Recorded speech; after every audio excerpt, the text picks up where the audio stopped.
আজকের রেসিপি লাউ চিংড়ি। তো আজকের আমি লাউ চিংড়ি বানিয়ে দেখাবো। আর এই গরমে লাউ চিংড়ি খুব একটা উপকারী পদ। তো লাউ মানুষের শরীর ঠান্ডা করে, আর সেজন্য আজকে আমি বানাতে চলেছি লাউ চিংড়ি। লাউ দিয়ে চিংড়ি খেতে কিন্তু দুর্দান্ত হয়। আপনারা যদি এই রেসিপিটা দেখেন, কিন্তু খুব কম তেল মশলা দেব, বেশি রকমের মশলা ব্যবহার করব না, কিন্তু টেস্টি হয়।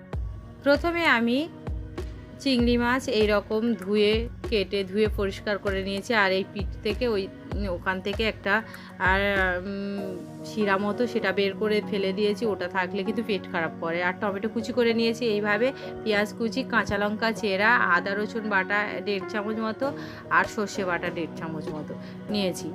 আর লাউটা আমি এই রকমভাবে কেটে ধুয়ে পরিষ্কার করে নিয়েছি। তো এবার আমি রান্না করব। তো তার জন্য কড়াই বসিয়ে দিয়েছি গ্যাস অন করে। আর কড়াই গরম হয়ে এলে ওর মধ্যে আমি সর্ষের তেল দিয়ে দেব। এখানে সর্ষের তেল মোটামুটি আমি 1 থেকে 1.5 চামচ দেব। তারপরে একটা খুন্তির সাহায্যে একটু গায়ে লাগিয়ে নেব।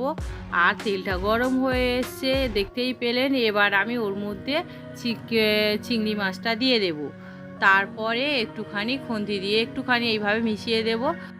এরপর ওর মধ্যে আমি একটুখানি লবণ দিয়ে দেব স্বাদ মতো, আর অল্প একটুখানি হলুদ গুঁড়ো দিয়ে দেব 1/2 চামচ মতো।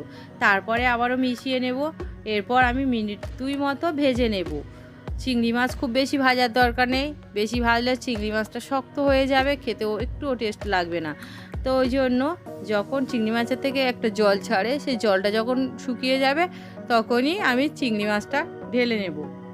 দেখেই বুঝতেই পারছেন জল ছেড়েছে। তো এবার শুকিয়ে এলে আমি ঢেলে নেব। চিংড়ি মাছটা আমার ভাজা হয়ে গেছে, এবার ঢেলে নেব। তারপরে আবারও ওই কড়াইয়ে আমি 3 টেবিল চামচ সর্ষের তেল দিয়ে দেব। কড়াইটা কিন্তু আমি ধুয়ে পরিষ্কার করে নিয়েছিলাম। তো এখানে তেলটা দেওয়া হয়ে গেছে। এবার তেল গরম হয়ে গেলে ওর মধ্যে আমি ফোড়ন দেব। তো এখানে ফোড়ন দেব আমি গোটা জিরে 1 চামচ, তেজপাতা 1টা, আর শুকনো লঙ্কা 2টো দিয়ে একটু ফোড়ন থেকে গন্ধ আসতে যখন শুরু করবে, তখন ওর মধ্যে কুচিয়ে রাখা পেঁয়াজটা দিয়ে দেব। আমি একটা মিডিয়াম সাইজের পেঁয়াজ নিয়েছি। পেঁয়াজটা লাল লাল করে একটু ভেজে নেব। পেঁয়াজটা যখন লাল লাল করে ভেজে নেওয়া হয়ে যাবে, দেখেই বুঝতেই পারছেন পেঁয়াজটা আমার খুব সুন্দর করে ভাজা হয়ে গেছে।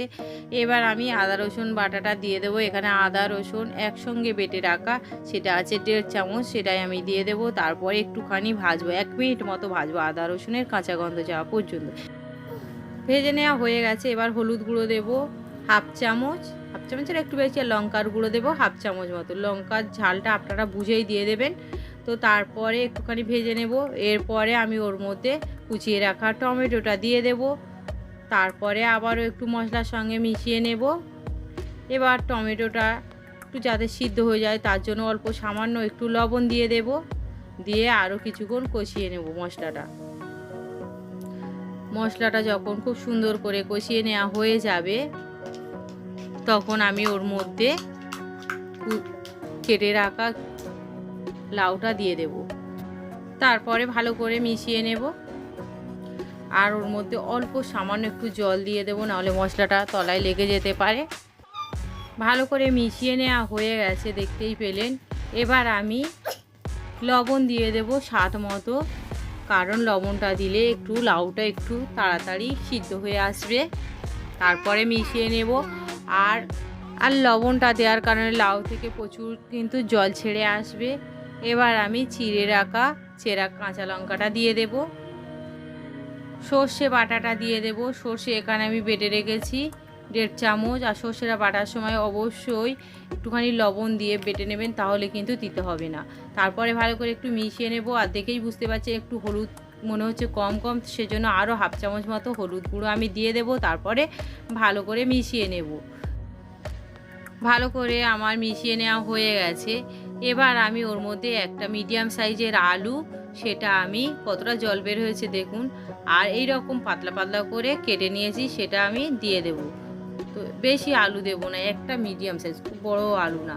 তারপরে একটুখানি মিশিয়ে দেব। তারপরে আস্তে আস্তে ঢাকা বন্ধ করে রান্না করব, কারণ লাউ থেকে প্রচুর কিন্তু জল ছাড়ে। আর এই লাউটাই গরমে যারা হাই প্রেশারে মানুষ যদি খায় না, খুব উপকারী। আর প্রত্যেকের বাড়িতে অন্তত সপ্তাহে হলেও 1 দিন থেকে 2 দিন অন্তত লাউ থাকা উচিত এই গরমে। এই যা প্রচণ্ড গরম পড়ছে। এবার আমি চিংড়ি মাছটা কিন্তু দিয়ে দেব। আর লাউটা দেখেই বুঝতে পারছেন অনেকটা সিদ্ধ হয়ে এসছে। তো এবার আমি চিংড়ি মাছটা দিয়ে দিলাম, তারপর ভালো করে মিশিয়ে নেব। তারপরে আরও আমি কিছুক্ষণ কষিয়ে নিতে থাকবো। যখন এই জলটা মোটামুটি শুকিয়ে যাবে, তখনই আমি ওর মধ্যে আরও কিছুটা জল দিয়ে দেবো। দিয়ে ভালো করে মিশিয়ে ঢাকা বন্ধ করে আমি রান্না করব। আর কোনো মশলা দেওয়ার দরকার নেই, এটাই এনাফ। গরমের জন্য এইরকমভাবেই রান্না আপনারা একবার করে খেয়ে দেখবেন কেমন হয়, তারপরে আমাকে জানাবেন। তো কথা বলতে বলতে দেখুন মোটামুটি রান্নাটা আমার প্রায় হয়ে এসছে। ঝোল অনেকটা শুকিয়ে এসছে, এরকম ঝোলই রাখবো। এবার আমি গ্যাসটা অফ করে দেবো, তারপরে ঢাকা বন্ধ করে আমি 5 মিনিট রেখে দেবো। তারপরে দেখাচ্ছি, দেখুন দেখতে কতটা সুন্দর হয়েছে। তো আপনারা অবশ্যই এইভাবে এই গরমের দিনে একবার লাউ রান্না করে খেয়ে দেখবেন। খেতে কিন্তু দুর্দান্ত, হয়তো খুব বেশি মশলা নেই কিন্তু খেতে দুর্দান্ত হয়। আপনারা একবার হলে বানাবেন, শরীরের পক্ষে কোনো ক্ষতি হবে না। আপনারা পারলে একবার এই রকম একটা রান্না করে খেয়ে দেখবেন। আর এই রেসিপিটা যদি ভালো লাগে তাহলে আমার চ্যানেলকে লাইক, কমেন্ট, শেয়ার ও সাবস্ক্রাইব করার অনুরোধ রইল, যাতে আমি পরবর্তী ভিডিও দেওয়ার সঙ্গে সঙ্গে আপনারা প্রথমেই দেখতে পান। সবাই ভালো থাকবেন, সুস্থ থাকবেন। ধন্যবাদ সবাইকে, দেখা হবে পরের রেসিপিতে।